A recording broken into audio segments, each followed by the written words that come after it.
What's up, everybody? Welcome back to a brand new season, the kickoff podcast for the 2024 NFL season. Football Talk with Hawk podcast. Welcome in, everyone. Those of you who may be new, thank you for stopping by. In this episode, I'm going to kind of give an overview of what to look forward to through this NFL season. As we kick this off here in the middle of July, training camp reporting has started. Players are showing up. We're getting game plans finalized of how we're going to implement this and play that and hit with this intensity. Kickoff rule changes.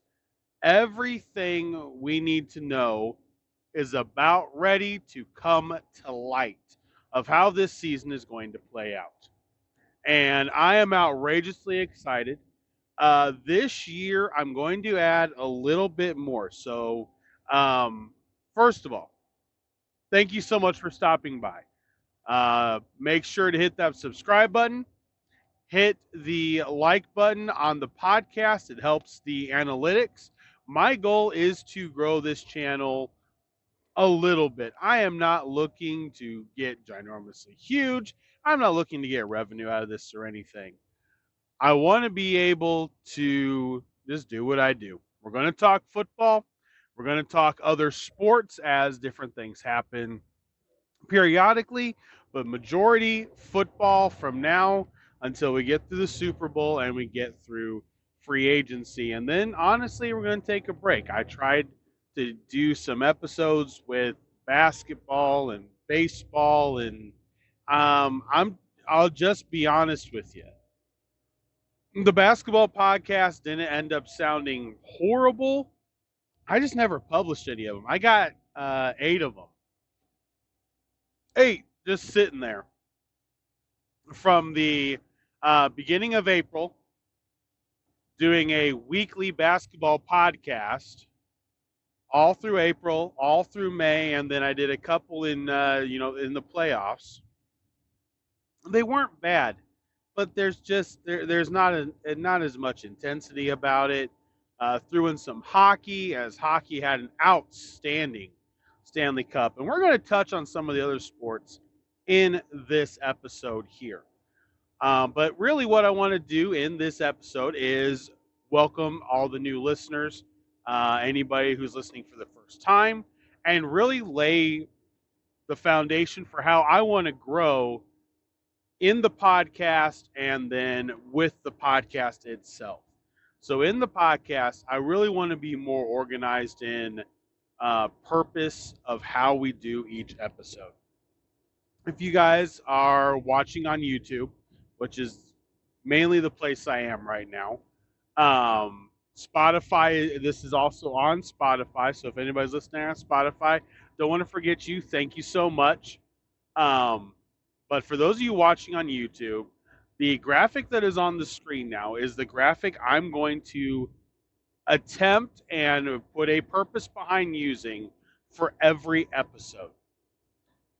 The reason for that is it gives you clarity of some of the things I'm going to talk about in the video before you even listen, which most people will tell you is actually a bad idea. I hate clickbait. I do. I hate clickbait. I've hated it for a very long time. Don't like it. Don't respect people that do it. I know it's part of what, everybody does because it's how you get the views and it's how you get eyeballs on what you do or ears on what you're saying. I don't care about clickbait. I'm sorry. It's dishonest. I don't like it. So I ain't going to do it. Period. So I want to have more of a structure to how the podcast works. So if you're looking at the graphic now, you'll notice there's a coin flip. The coin flip simply is the biggest storyline from potentially what happened the previous day.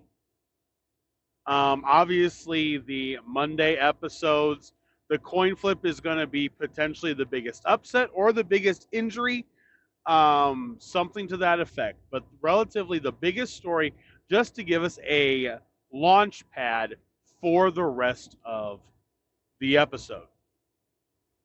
And then you're going to have first quarter, second quarter, third quarter, and fourth quarter. And realistically, I am hoping to have each podcast be between 40 to 45 minutes. It's really where I want to average. I know it's more than a 30-minute drive into work. I understand that. But it is a good workout time frame, 45-minute workout, if you can't listen on your way into work, and that's all right. And that's my goal for where the podcast will be. I'm also going to, through the season, my goal is to do actually 6 podcasts a week. I want to do my nightly podcasts, which for me, are going to be Monday. I guess it'll be Tuesday, Wednesday, Thursday, Friday, Saturday. Those will all be regular podcasts. And then I will still do my pick podcast where I do the Hawks Fab 5, where I pick my 5 winners. And then we're also going to do a little bit differently. I'm going to add fantasy into it since it's going to be a really short 10 to 15 minute pick podcast recording. I'm going to throw in some of the fantasy stuff for my own teams this week. But we're also going to do some sleepers and give you my 2 bets off of FanDuel that I would bet on Sunday based on the odds that I have Saturday night. So we're going to have a little bit of fun with it. Going to see if we can, kind of play the odds, and we'll keep track throughout the year. So that's how I want to have the podcast grow inside the podcast. With me personally, the structure, that way it's easier to follow and gives you, the listener, something to be able to do. Now, I will say there's still not going to be chapters in the videos. I'm not going to spend a ton of time editing. It will still be raw, just like radio.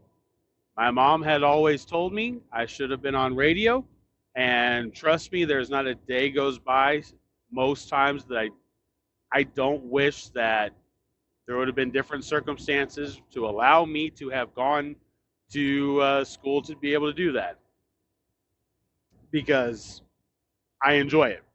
But my mom said I should have been on radio, and the reality is I like clean cut, I like real, and I'm not going to cut anything out. So, yep, I'm going to cough. For those of you listening the first time, if I cough, if I sneeze, if I go into a coughing fit, sneezing fit, whatever it may be, listen, it's live, it's real. I'm not playing around or trying to fool you with anything. So thank you so much for listening. Let's get into some of the things that have happened over the last couple months, as I haven't recorded a podcast in a while. So let's go over a couple of the events, the big events that have taken place. Number 1, the Boston Celtics win the NBA Finals. My Indiana Pacers did a fabulous job. And although, yes, I understand injuries were there for the Bucks, they beat the Bucks, which honestly they owned them all year with Giannis anyway. So I don't think it really would have mattered. But they did own the Bucks. They did what they needed to do in round 1. Then they did knock off the New York Knickerbockers in round number 2, which, hindsight, I don't know if it would have mattered if Knicks won anyway, because the Boston Celtics were a freaking buzzsaw. And, I actually predicted them to lose. I told everybody, I just want to beat New York. Just want to beat New York, because if I beat New York, I'm in the conference finals. Period. No matter how you slice it, the Indiana Pacers made the conference finals, and we're one of the 4 final teams in the NBA. Period. But the Boston Celtics move on. Honestly, the Mavericks were really tired. I think that was very clear. The Mavericks had a much harder path to the NBA Finals. Mavericks used a lot of energy, used a lot of grit, and it showed up in the NBA Finals. In Boston, congratulations, you are the NBA Final champions. Then the Florida Panthers, a friend of mine who plays fantasy football with me, is a huge Panther fan. I was worried we were going to lose him. I really was, because the Panthers had a very, very good Stanley Cup lead, and just about through the whole thing, not even in the toilet. Like, in the toilet would have been acceptable, I think. They were throwing it into the freaking abyss. Like, they wanted to throw this championship as far away from them as possible. But hallelujah, they held on. They got the win. It was a game 7. Not going to lie, it was beautifully exciting. Really good hockey, and Florida Panthers won the Stanley Cup. Congratulations to the Florida Panthers. Soccer has taken place. It actually just finished, I know, this last weekend, the Euro Cup and the Copa America. Yes, I do follow football. I follow it when it is country versus country more than team versus team, I will tell you. Now, I understand in England there's really not much of a difference. I understand that. I know a few that live over there with Manchester United, and oh my gosh. I get there's different teams and the fan bases are outrageously passionate. I understand that. But when it is country versus country, pride versus pride of a nation, I really enjoy watching the teams battle. So I enjoy the Euro Cup, the Copa America. I am looking forward to the World Cup in 2026. I am looking forward to the Olympics here in just a few weeks, as a matter of fact. I look forward to that football playing. Congratulations to Spain. Spain looks absolutely dominant. Not going to lie. Even with the little soccer that I do, and I am the head coach of my one of my son's soccer teams in rec league. Even with the limited soccer that I know, oh my gosh, Spain just looks to be on a different level. They look amazing out there on the pitch. Then a big congratulations to Argentina as well, and Colombia. Honestly, Spain, England, Colombia, Argentina, big congratulations. You made the finals, period. Whether you win or lose, doesn't matter. You made the finals.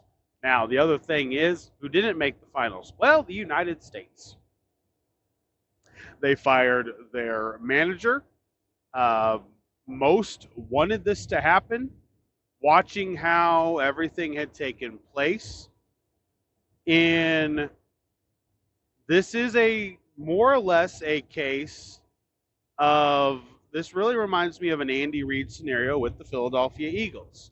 He did improve the program, never won the big one, won all the small ones, and then at the end had a huge flub up that basically cost him his job. And who they get next, I do not know.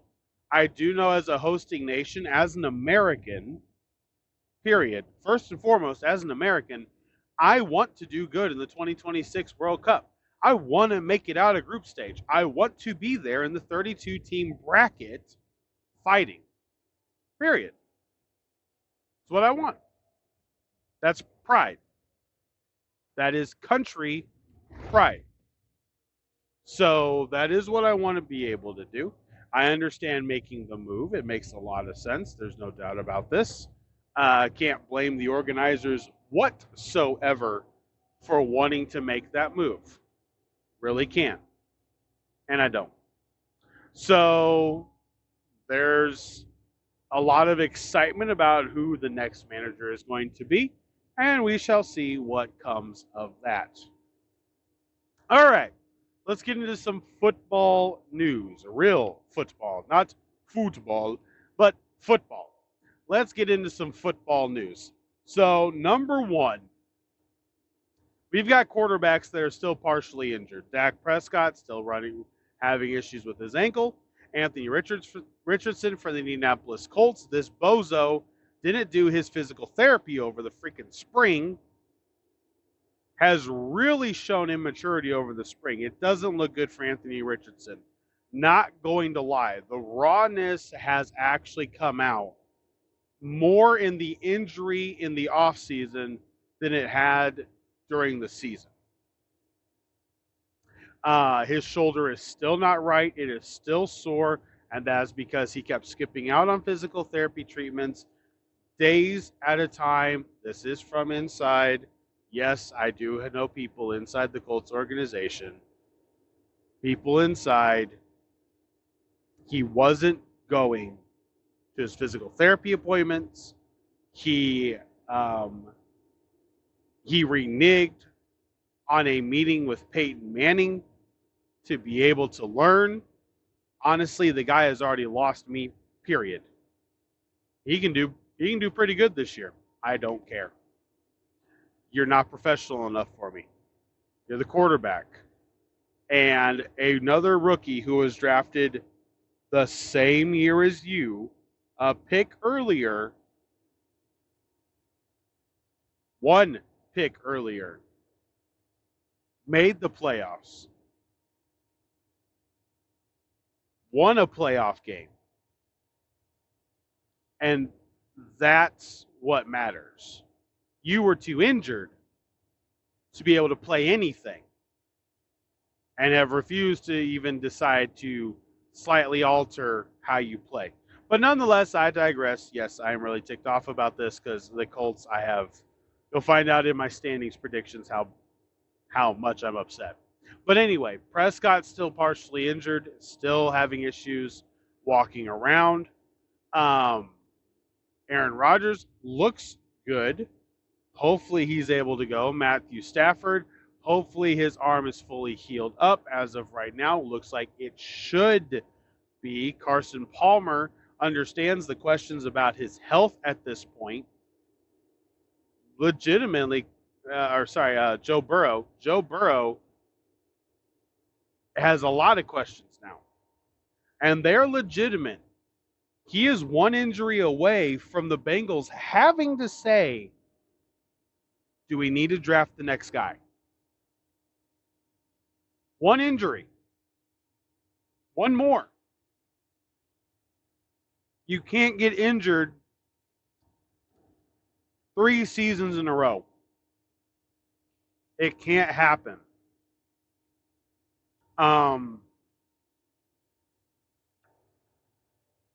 Real talks are going to have to be had. Another quarterback scenario. Kirk Cousins. Nobody knows what he's going to look like. I love Atlanta. Absolutely love Atlanta. I love what Atlanta is doing. I love the structure. I love how they look. Whole 9 yards. But is Kirk Cousins going to be a statue now? Or is he still going to have enough mobility to make the defense be honest? That's what it comes down to. Kyler Murray. Injury questions amount for him as well. You know, this is actually starting to become a real thing with the size of the contracts that are now there. So quarterback health, the number one concern easily heading into this 2024 training camp season. The big news that happened today, or I guess yesterday, by the time you guys are listening to this, yesterday, Brandon Ayuk has officially requested a trade from the 49ers. Now, the 49ers are not your prototypical team. They let it get to this point with multiple players in the past. But I don't know if they can actually legitimately afford him.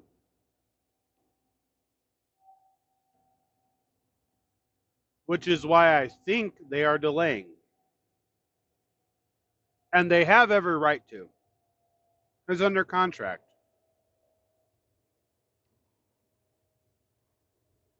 They hold your rights.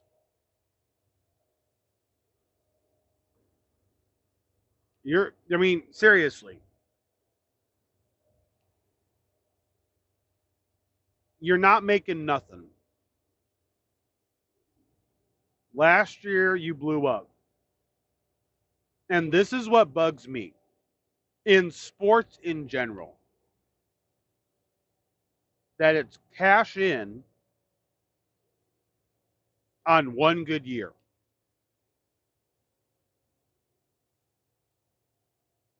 Two years ago, Debo was better than Ayuk. Debo was better. This past year, Ayuk really, number one, he got stronger. That was clear. Number two, his footwork got exponentially better. Number three, he is the number one receiver now. 1 year. And I know everybody does it. But come on. I'm tired of this 1 year. Cash in on the 1 year. 1 year? 1 year in business will buy you another year. 2 years will buy you another 3 or 4. 3 years gets you your extension.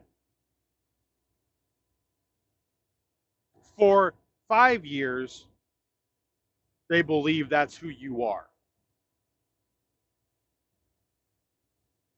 We treat everything else like a business. We know the NFL is a business, but when it comes to these contracts, we're like, well, yeah, but look what he did last year. That's what all the agents do. Look what he did last year. I don't care what he did last year. What he's done the last 4 years, he's shown improvement. He's with Kyle Shanahan. Let's just be honest. The man that is, he's on an offense with Christian McCaffrey, George Kittle, and Deebo Samuel. You better be open. The defense has got a ton of things to worry about. He's really good. I'm not taking away that fact. He is good. Do I think he deserves to be paid? Yes. Do I think holding out or making a big deal about it when you're making $14 million anyway should happen? No. You did 1 year, and last year you earned your $14 million. Now go earn your $200 million. Now go earn it. Prove that it wasn't a fluke. That's my view on Ayuk. We had a lot of big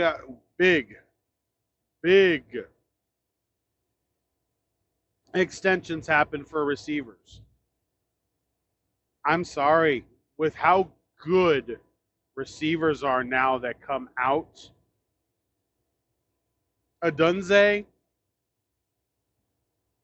Xavier Worthy, McConkey for the Chargers, I think is an underrated pick. Keon Coleman for Buffalo, I think is a really big sleeper pick. Really big sleeper pick. Malik Neighbors, Marvin Harrison Jr. Like, why do you need, why Why do we have to pay receivers a bunch of money? The reality is, receiver is a very important position. You have to have a great talent in your receiver position. Rashee Rice is a great talent. You know, he's screwed up this offseason, and I get this. That's a big screw up that could really hamper his NFL season this year. Rashee Rice is a great talent. As a rookie, he showed he had a lot of potential and really grew in his relationship with Patrick Mahomes. The Chiefs showed don't need a bunch of receivers to be able to make the Super Bowl or win it. So if you don't spend that money on receivers and you draft a guy consistently, draft a guy in the second round, third round, draft the guy that's going to work hard and make the plays.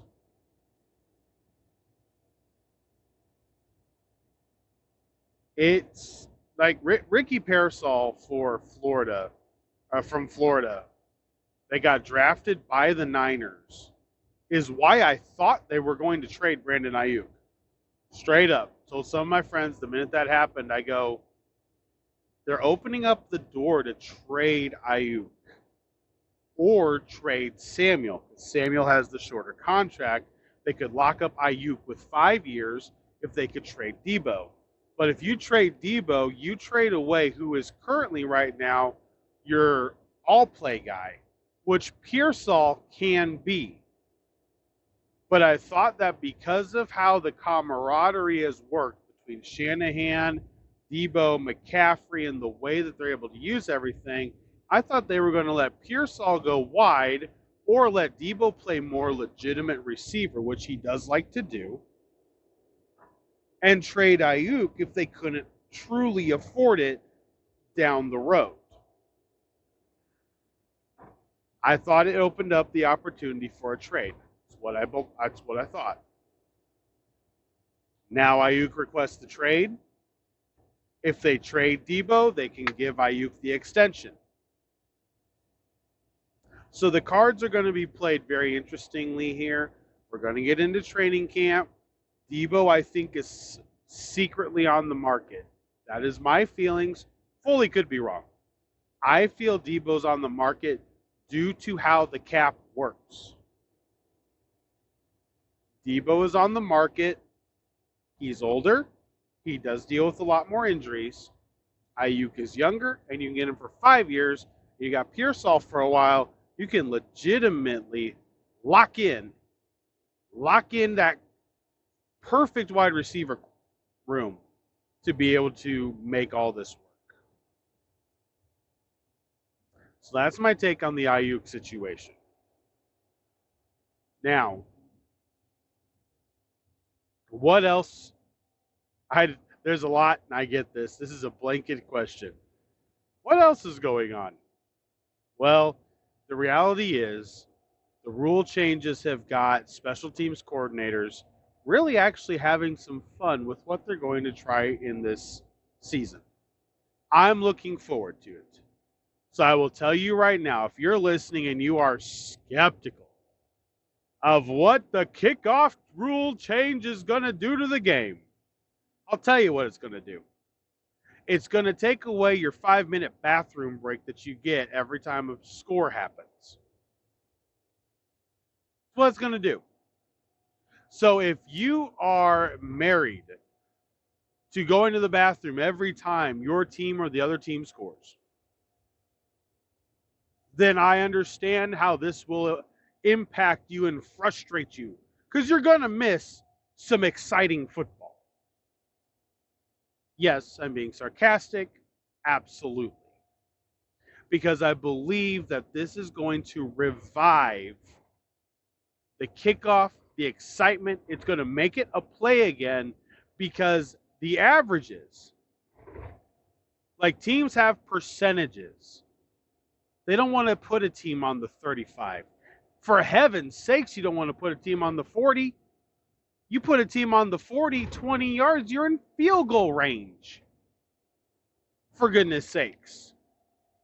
Talk about bend but don't break. You can barely even bend at that point. Think about this. They used starting on the 20. Starting on the 20, okay? You give up 20 yards, they're at the 40. You did your job. Now their punter has to do his job and try to pin them inside the 10. But as far as everybody's concerned, you didn't let them cross midfield. You only let up 20 yards. You did a good job. Think about this. They're going to start at the 35 with a touchback. If it doesn't even reach the 20-yard line, the landing zone, they're going to start at the 40.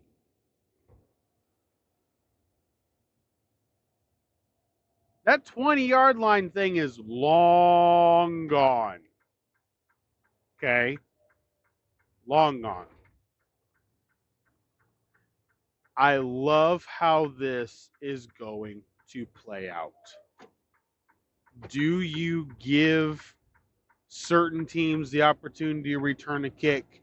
Kick returners have been signed. Cordero Patterson was signed by the Pittsburgh Steelers to be a return specialist. The Indianapolis Colts drafted the receiver from Oregon State. Very good returner. Gold. Love, he is a very good returner. I know exactly why they drafted him. Used a 5th-round pick on him. 100% should have. I believe it will be a great pick for the Colts when it comes to kickoffs. It's going to make it a football play again. So if you're looking for somebody who is skeptical and worried about this, it ain't me. Because I want a football play to be back. 85% of kicks were touchbacks. They were kicking off so close. They're just going through the end zone. All for safety. They wanted the touchbacks. Well, the NFL doesn't. The actual people that are controlling the NFL don't want touchbacks. They want football. And that's what matters. So we got a football playback. And I am outrageously excited to see what happens. Outrageously excited. So, to kind of recap, don't want to lengthen this too long for the first one back. Keep this one a little bit shorter than what we'll do in the upcoming episodes. But to recap, for the podcast itself, I want to strengthen and structure the timeline, if you will, the program itself of each podcast. Coin flip, first quarter, second quarter, third quarter, fourth quarter, and then obviously I'll have my closing thoughts as we close out the podcast. I want to have a little bit more structure. That's how I want to grow inside the podcast. Outside the podcast, honestly, guys, like I said, I'm not trying to get outrageously huge. Really not. But my personal goal, me being honest with you, I love glass boxes, do not bother me. My personal goal legitimately is to have each one of my podcasts have 100 listens by Thanksgiving is my goal. I want to average 100 100 listens or views of my podcast after Thanksgiving. I want that to be the average per one. That's my goal outside of the structure of the podcast, outside growing wise, brand wise, whatever. This year is going to be a lot of fun. The rule changes, the hip drop tackle, which I'm not going to really get into too much. We're going to see it, and I'll comment on it when it happens. I think that's the only real way that I can go about the hip drop tackle because nobody knows what it looks like in the game. And that's the problem. So I'm not going to comment on that. Really doesn't need to be commented on. But we will do a lot more. We will do a lot more college this year, and this is what we're going to close it out this way. Something new I'm going to add this year. Last year I didn't do a ton of it. This year we're going to do a lot more college, and you may ask, well, why? Because I believe the Super Conference is coming. I believe primarily the SEC, Big 12, and Big 10 are getting ready to form the Super Conference. The ACC, I'm not sure if they will or not. They've got a lot of the legal schools and the smaller schools down there. You've got the Duke, the North Carolina State. They've got Syracuse. So it's not a lot of the big time strong programs. Now you do have historic programs down there because you've got Virginia Tech, you've got Pittsburgh. So there are those types of schools, but it's a lot of let's just be honest, the academic bowl conference is really what it is. So I believe we're close to having a super conference league where it is just the teams that are willing to do a true amateur football league. I believe we're getting close. And the conferences are now really big. The Big 10 added 4 teams. SEC added 2 teams. The Big 12 technically only adds 2 teams, but they get 4 because Texas and Oklahoma left. There's a lot of stuff this year with college football. I love football. I do love college football, so I'm definitely going to want to talk about it. Probably at least one day a week will be dedicated to college football. So my goal is 5 podcast episodes each week, Tuesday, Wednesday, Thursday, Friday, Saturday. On Sunday morning, my pick podcast will be released, only 10 to 15 minutes, give you some fantasy stuff as well as I do run. We've got a dynasty league. Actually, I'm in 2 dynasty leagues. We've got a paid league as well, so the money league as well. And I'm really excited about that. So that will also be there. And we'll be commenting on that. And then we're going to be doing Hawks, Hawks. I'm not sure if we're going to do the Fab 5 or if we're going to do the Touchdown 7. I want to be able to keep track, and I want it to be legitimate. So I'm not sure. Guys, you guys can tell me in the comments. Which one should I do? Should I do Hawks Fab 5? Should I do Hawks Touchdown 7? You tell me. But either way, I'll do my picks. We're going to do 2 of the odds bets off of FanDuel that I like, that I would do. And we're going to have a little bit of fun with it. We're going to have some fun. So, guys, thank you so much for listening. Make sure to hit that subscribe button, hit that like button, and so that you don't miss any episodes that are coming out, because I am going to start rolling them out. Right now, we're probably looking at 3 a week. I know you're listening to this on Wednesday. I'm going to get 1 more out this week, and then we'll start our 3 a week next week as we get ready and get geared up for the season. Thank you so much, guys. I appreciate each and every one of you. Thank you so much for listening. And until next time, have a great afternoon. This is Hawk for Sports Talk with Hawk, and I'm out.